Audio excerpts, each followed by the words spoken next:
बिस्मिल्लाहिर्रहमानिर्रहीम। अस्सलाम वालेकुम। मैं हूं रज़ा मेकन, आप देख रहे हैं IR के न्यूज़। आइए जानते हैं कुछ अहम अपडेट सदीक जान साहब से।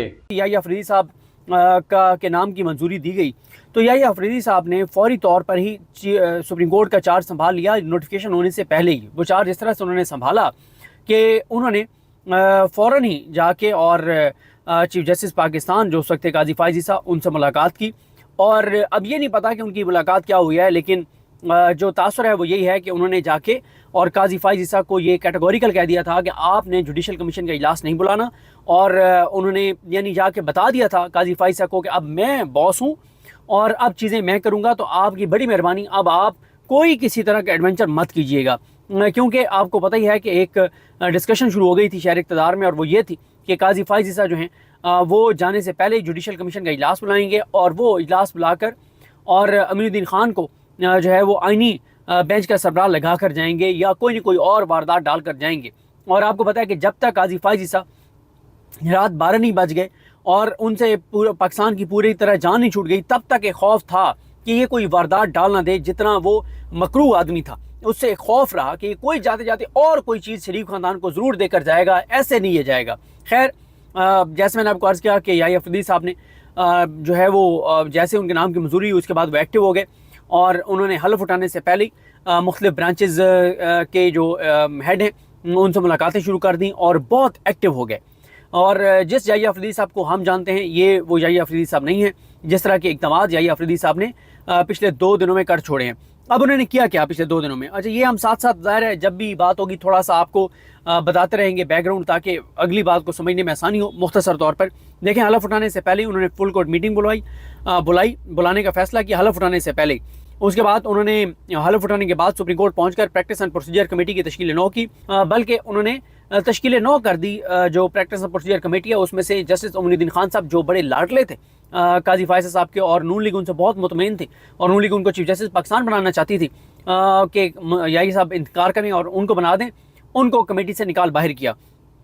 उसके बाद उन्होंने वेबसाइट अपडेट करवाई और उस पर सीनियर प्यूनी जज जो है वो जस्टिस मंसूर अली शाह साहब को लिखवाया। इस पर भी हुकूमती हलकों में बहुत ज़्यादा बात हो रही थी कि सीनियर प्यूनी जज जो हैं वो अब याहिया अफरीदी साहब के बाद अमीनुद्दीन खान साहब जो हैं वो सीनियर प्यूनी जज हैं। सीनियर प्यूनी जज मंसूर अली शाह साहब नहीं होंगे, वो भी उन्होंने कर दिया। फिर उन्होंने ATC के इंतजामी जजेस की मीटिंग बुला ली 7 नवंबर के लिए। ये आपको मैं बड़ी तफसील से बता चुका हूँ, ये इसलिए इंपॉर्टेंट है कि 9 मई के तमाम केसेस ATC कोर्ट्स में और वो जिस तरह से चलाए जा रहे हैं वो आपको पता है। जिस तरह से यास्मीन राशिद साहिबा हों, उमर सरफराज सीमा साहब हों, एजाज चौधरी साहब हों, इन सब के, या मियां महमूद रशीद साहब हों, इन सब के मामलात जिस तरह से पेंडिंग हैं और जिस तरह से अदलिया के साथ किया गया, और फिर आलिया नीलम साहबा ने जिस तरह से ATC के जजेस को चेंज किया था और आलिया नीलम साहबा ने चेंज किया और फिर 2 माह 8 दिन तक ATC लाहौर में जज ही नहीं था जिसने इमरान खान की ज़मानतें सुनी थी। ये सारे मामलात तहरीरी तौर पर याहिया अफरीदी साहब के सामने आएंगे। उसके बाद 8 नवंबर को उन्होंने सुप्रीम जुडिशल काउंसिल का इजलास बुला लिया। इस पर हसनात मलिक साहब, मतुल्लाह जान साहब, वसीम मलिक साहब, मरीम नवाज खान साहब बहुत बात कर चुके हैं, लेकिन इस पर बात करेंगे कि कौन सी अहम चीज़ें जो हैं वो सुप्रीम जुडिशल काउंसिल के सामने हैं और क्या हो सकता है। उसके बाद उन्होंने तमाम कोर्ट्स की लाइव स्ट्रीमिंग के हवाले से इक़दाम का हुक्म दिया और फिर उन्होंने तमाम बेंचेस जो हैं वो मुनीब अख्तर साहब की मुशावरे से बनाए।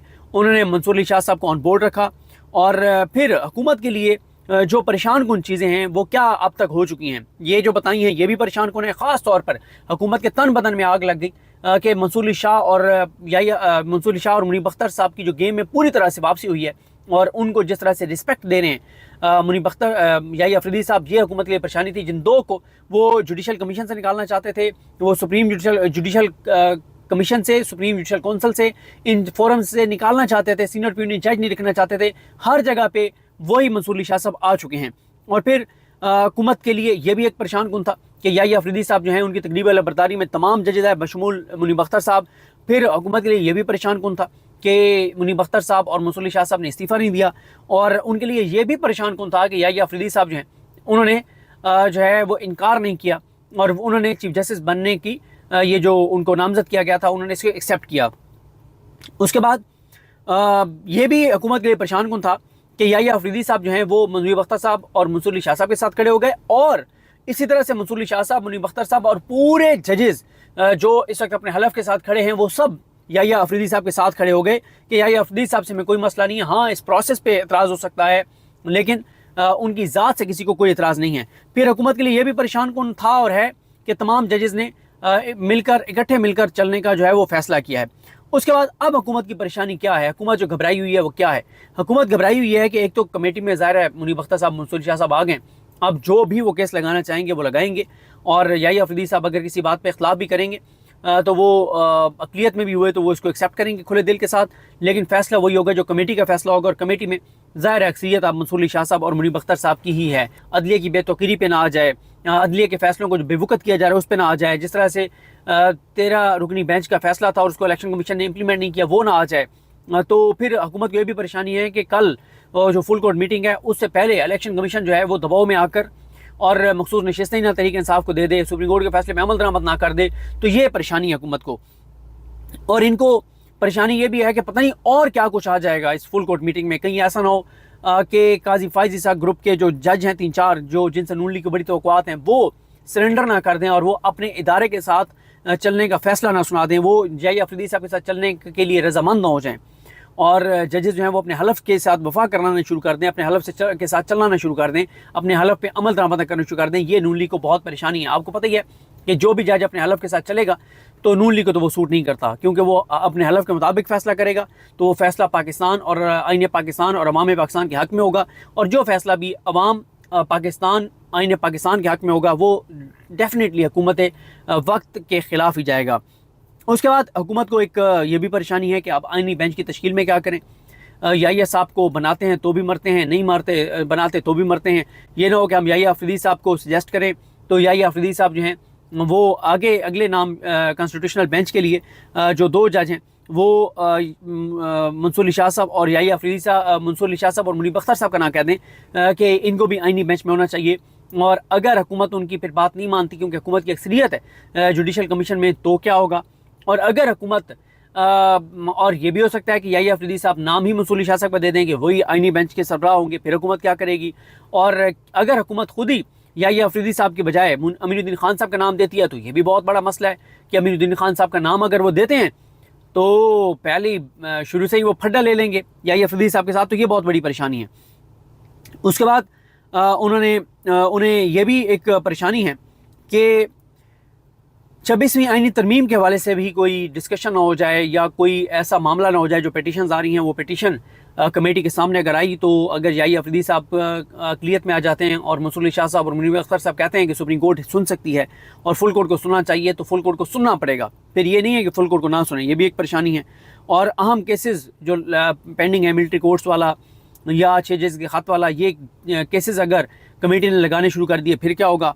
फिर इसी तरह से इनको परेशानी है कि 9 मई के जो केसेस हैं उस हवाले से जो रिपोर्ट एक मांगी गई है ATC कोर्ट से, उसमें को बड़ा ऑर्डर ना कर दें याहिया अफरीदी साहब के, फौरी तौर पर इनको सुने, फैसले करें। और वैसे मेरी इतला ये भी है कि नवंबर में 9 मई से रिलेटेड केसेस जो सुप्रीम कोर्ट में पेंडिंग हैं, जो काजी फायसा नहीं लगा रहे थे, वो लगाए जाएंगे और शायद वो आयशा मलिक साहबा के बेंच में लग जाएँ, तो ये भी एक बड़ा मसला हो जाएगा। आयशा मलिक साहबा वो जज हैं जिन्होंने 9 मई के मुल्ज़मान के मिलिट्री कोर्ट में ना सिर्फ ट्रायल को कलअदम किया था कि ट्रायल नहीं हो सकता इस चीज़ को, इस इम्कान को, बल्कि उन्होंने जो सिविलियन का ट्रायल करने की शिक थी आर्मी एक्ट में उसको ही कलअदम करार दे दिया था, आइन से मुतसादिम करार दे के और ख़त्म कर दिया था। तो नाज़रीन, ये थी आज की अहम अपडेट्स जो आपने जानी सदीक जान की ज़बानी। इसी के साथ अपने मेज़बान रज़ा मेकिन को इजाज़त दीजिए। अल्लाह हाफ़िज़। पाकिस्तान जिंदाबाद।